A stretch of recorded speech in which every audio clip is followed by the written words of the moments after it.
Today, I'll show you how to use Supabase Storage. Whether you're just starting out with Supabase or looking to expand your existing skills, this guide will walk you through the process step by step.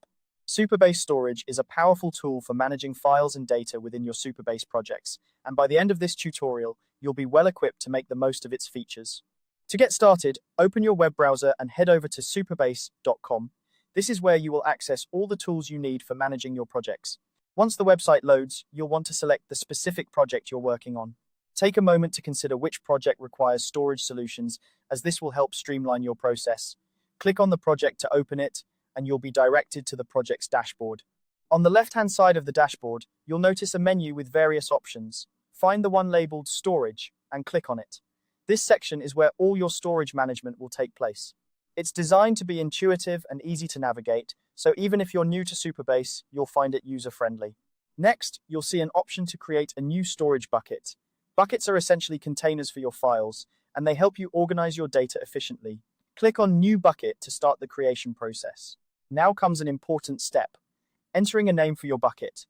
Choose something descriptive that will remind you of the contents or purpose of this bucket. It's a small detail, but it can save you time down the line when you're managing multiple buckets.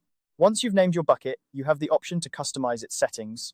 You can choose to enable a public bucket if you want the files to be accessible without authentication. This is useful for files you intend to share widely. Additionally, you can set restrictions on file size and MIME types. These settings can help maintain control over what gets uploaded and ensure that your storage remains organized and efficient. After you've configured these settings to your liking, the final step is to click Create. This will finalize the creation of your bucket and make it ready for use within your project. You should now see your new bucket listed among any others you might have. From here, you can start uploading files, organizing your data, and taking full advantage of what Supabase Storage has to offer.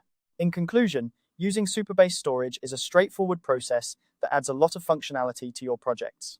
By following these steps, you can effortlessly integrate storage solutions into your workflow, enhancing your project's capabilities and making data management simpler.